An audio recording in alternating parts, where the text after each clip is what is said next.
Everybody, welcome to this episode of Think Business Live. Looking forward to having Dr. Jonathan Baktari, on the show, CEO of eNational Testing, E7 Health, US Drug Test Centers, CEO of just a collection of companies. Jonathan, it's good to have you. So I thought we could kind of start talking about a little bit about what makes a CEO today. In today's world, you're the CEO of a few companies. What are the kind of, what would you say are the top three characteristics of what every CEO needs in today's world? That's a common question I get, and I'm going to answer it in a roundabout way, because the top skill you need to understand before you become a CEO, or if you are a CEO, is that being a CEO is not a soft skill position. It's not the same as just being head of a social club or whatever. You need to have really great technical skills, whether that's how to motivate, negotiate, hire, fire, mentor, how to build culture. And I think the first skill I would say is knowing that it is very much defined skill sets that you need to get. One of the common things I see in people who become CEOs, especially small to medium companies, is they're not really the best qualified person per se. They're not unqualified, but the only reason they got in that position is because it was their idea, it was their money. So, they don't take the richest guy on the plane and say, you land the plane, right? So it's not about who put the money in or whose idea it was, right? You're going to have to go to flight school. And what I see a lot when we talk about skills you need, I think the first thing you have to say is, fine, I'm the CEO, but I have to go acquire really specific skill sets, by going to coaches like you or other places to actually get those skill sets. And what I've seen is companies that don't really advance or grow to their potential, often the CEO doesn't view what he has to do as something that involves going out and acquiring skills. Yeah. And so so you're a CEO, if you just rewind for a minute, have you always been entrepreneurial? No, I think it was a transition for me. I was a straightforward regular doctor. I went to medical school, residency, fellowship. Then I worked myself into administrative medicine at the hospitals and with insurance companies. And so I think that's when it became obvious to me that just becoming a doctor, or especially doctors think they're so smart, a lot of them, that they go, oh, of course I'd make a great CEO, I'm so smart, or I've had so much education. But it really dawned on me that all the things we talked about, how to build culture, how to think 3 steps ahead, how to hire, fire, promote, mentor, how to look at your competition, what product lines should you get rid of, what product lines should you add. I mean, these are all just, they may seem intuitive, but you do actually need to go out and acquire those skills. So when I was starting out, to answer your question, it became pretty evident to me that I didn't have a lot of those. And of course I did what a lot of people do, is, you make the mistakes and then you learn from them. But what I quickly realized, just like when I was a resident or an intern, I kind of took it like that, where I just found mentors. So a lot like how doctors get trained. Doctors don't get trained by they don't throw them in a patient's room and pray for the best. Yeah. Right? You watch someone do it, then you do it with them watching you. So there's a whole technique, do one, watch one, do one with someone watching you. And so I think this whole idea of finding mentors, coaches, and people who've been where you are but are 5 steps ahead. I go through that in my podcast a lot, about some of the strategies to get the skill sets. but yeah, so I made a lot of the classical mistakes, and I learned hopefully from some of them. But then I realized I better go and acquire some of these skills. Yeah. And so as an entrepreneur, somebody who's, you have multiple companies, what are you doing to kind of, what was because I think a lot of people can glean information from this, how did you map those out? How did you come up with the ideas? How did you ultimately cultivate the businesses? In terms of my own growth, my number one thing was finding the right mentors who had already been where I wanted to go, and and cultivate those relationships, network, get to people who already had figured out where all the landmines were, and as best as you can, try to learn from them and glean from them, and incorporate it. And it's interesting because I think a lot of people who are in this position, who are in leadership, want to think that they're smart and intelligent, but you often have to start off with understanding that you can't be the smartest guy in every room. You got to kick back and learn from your own staff, learn from your competitors, learn from your mentors. Just understand that in every encounter you have, you can just blab what you already know, or you could try to get information you don't know. You already know what you know, so what's the point of blabbing it? Yeah. Right? I mean, like, how is that helpful that you just repeat to everybody what you know? Like if I was sitting with you and I wanted to understand how to become a business coach, I would shut up and just pepper you with a million questions and follow-up questions and whatever, rather than show you like, oh, I'm already halfway there as a business coach. But that's not it. It's not relevant, not important. So you got to take advantage of all of those and learn from those people.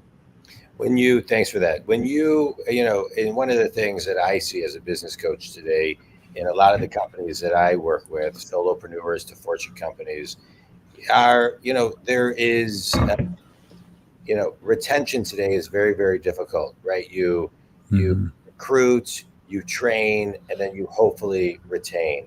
And so when you, being the CEO of multiple companies, how do you look at your businesses, connect with your people to retain the people that you have?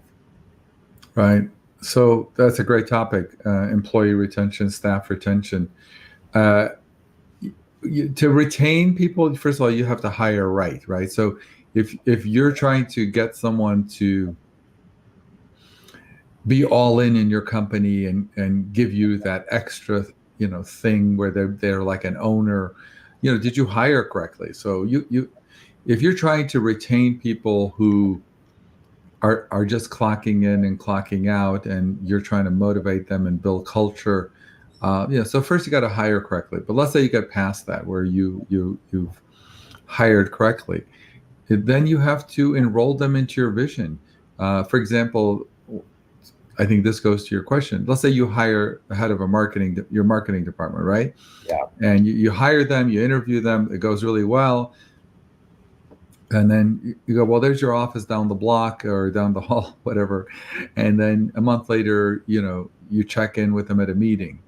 That's not going to be the same as like walking into their office literally, every day for the first month and just say, hey, I just want to see how it's coming. Any roadblocks, anything I can help you with. You have to invest. This is the tough part. You have to invest time in people you want to mentor and grow. Yeah. Throwing him in an office down the hallway and saying hello to them a month and a half later is really meaningless. The problem really becomes, and I hear this from a lot of CEOs, is I don't have time to spend 30 minutes with everybody in my office. But here's the strategy. You should do that with your top 4 or 5 people, number one.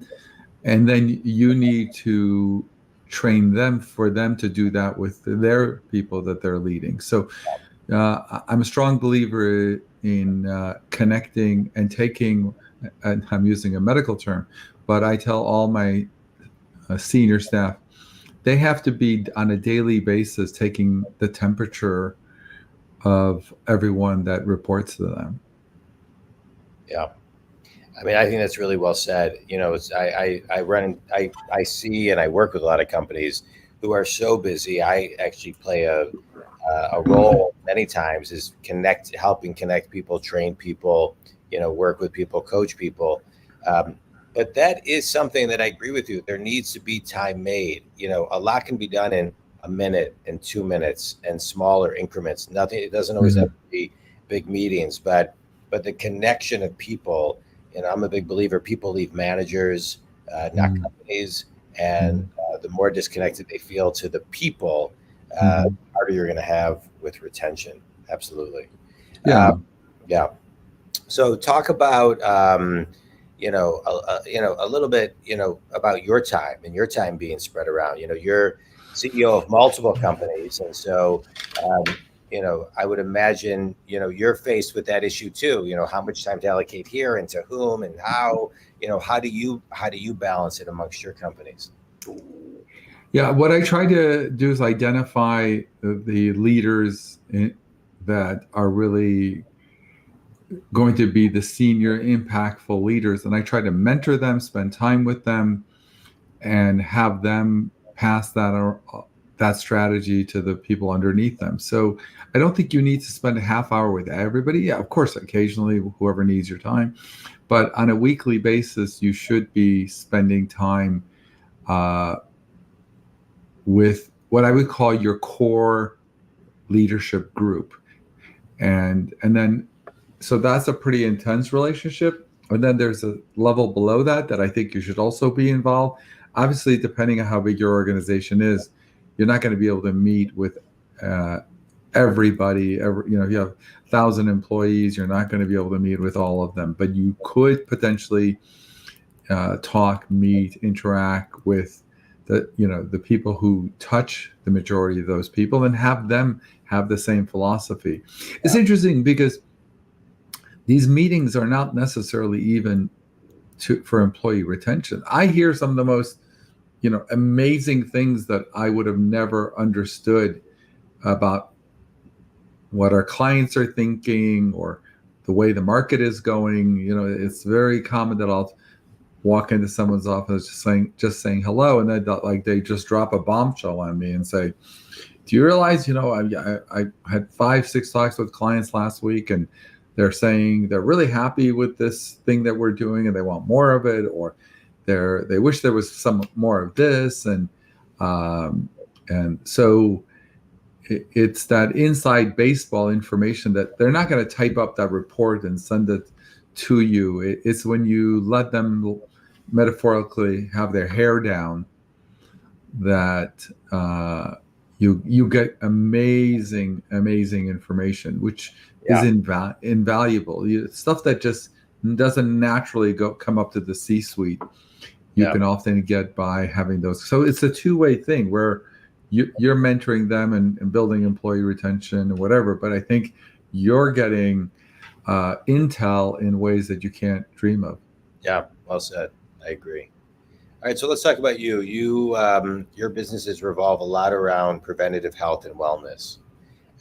And so when people are thinking today about preventative health, how should they be thinking about that? I think the struggle in people controlling their healthcare as it relates to preventative health is literally figuring out ways that they can assume control rather than be a passive participant. Yeah. So a lot of the organizations we've set up, whether eNational Testing, E7 Health, we have basically taken a lot of things that are in healthcare that traditionally were part of the normal grind of healthcare, and we've made it sort of Amazon-esque, where anywhere you are in the country, 3 clicks, you can go get your cholesterol done or your prostate test done or whatever, or get a drug test for work, or have drug testing done, or order a TB skin test, or whatever you need to control your health. I think people always beat up healthcare for a lack of technology that matches Amazon and just anything else that you Uber and what have you. And I think there is a way to make healthcare be more Amazon-esque, because that's what promotes usage. When you remove barriers and obstacles for people to get what they want, then they can actually take control of their healthcare. But if there's no way to do that without, waiting 8 weeks or 9 weeks and going through all these hoops. So I think, not to pause you for a second, but I think Mark Cuban is doing that with the costplusdrugs.com philosophy, right? No middleman. You go to their website, no middleman, no price games, huge drug savings for people who, A, can't afford the expensive drugs, and B, to your point, need that Amazon, esque feel. Yeah, and I hope he succeeds. The barrier has been to Mark Cuban and people who've tried to break into the pharmacy world and make it Amazon-esque is really the problem with healthcare, because it's in Amazon, the transaction is mano to mano, if I can use that word. It's two people across a virtual computer doing a transaction. The problem with healthcare is it's rarely two people. It's the healthcare provider, it's the patient, and it's a third-party entity which is paying the bills often, which is Medicare, Medicaid, Blue Cross, whatever.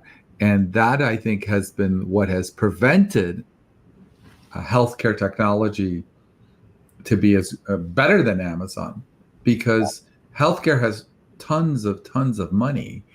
So it can't be that healthcare just doesn't know how to do it. And Mark Cuban and everybody else's struggle is, how do we do that with a third party being involved? The analogy I always give is, imagine if you go to dinner with your significant other and you're sitting there trying to figure out what to order, but the company that's going to be paying for your dinner is there, looking over your head and, giving you input on what you should order and what you shouldn't order and what would happen.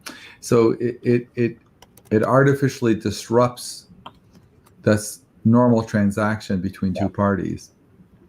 All right. All right. So let's chat about you for a second. Let's do a quick speed round. A book that's had a big impact on you. I think the one that originally had the biggest impact is Blue Ocean Strategies. It's an old classic book about, if you're going to go into a market, try to come up with a product or service that makes your competitors irrelevant, as opposed to just, being the 9th accounting firm in the city or the 15th accounting firm. I mean, so basically you're going to be just to summarize the book a little bit, is Which to go in the say? Blue Ocean Strategies. Yeah, great book. That's what I thought you said. Yeah. Is to basically come up with a product or a service that doesn't have natural competitors. And so you're not just going to market stealing clients from the other company because you do it a little bit better, or you're a little cheaper, or you're a little this, or you're a little that. So I think that's really been at the forefront of a lot of what we've done, is we try to create the space and not just be another person in the space. I think, and then the other book, which of course I'll think of the name, I'll give it to you. You can put it in notes. But the whole idea is, let me think. I just read it, but I think the point of the book that I want to share with you, this other book, was that when you're trying to train staff and get to people to become great, the goal is not to have your staff or employees be great, but how great they can make other people. And in other words, one great staff can only work 40 hours a week, 80 hours a week, whatever. But if you can have someone who can help other people become great, I think, and that's what we really talk about. We don't care. I mean, we do care. We don't care, but we do and don't care how great you're doing. Yeah. You know, you're killing it. You're like doing amazing work. But are you making other people in the organization great? Right. Are you passing that on? Yeah. And those two. Yeah. Sorry. Go ahead. The importance of making impacts, I think, are really important. Jonathan, tell everybody where they can connect with you and learn more about your businesses. I have a podcast, Baktari MD, on YouTube and Spotify and all the great platforms. That's a great way to kind of learn about some of the content we put out. I have a website, baktarimd.com, where all our content is there. Of course, we're on LinkedIn, and I think all those places. We're on every social media handle. But Baktari MD is probably a great way to connect. If you want to send me a message, I'm on LinkedIn also, so that's another great way to reach out. Great. Well, I appreciate you taking time. I enjoyed learning about your story. Think community. If Jonathan can help you, reach out to him. If I can help you, please reach out to me at jondwoskin.com. Jonathan, thanks so much for your time. I appreciate it. Thanks, John. It was a lot of fun. It was a big honor. Thank you. Thanks so much.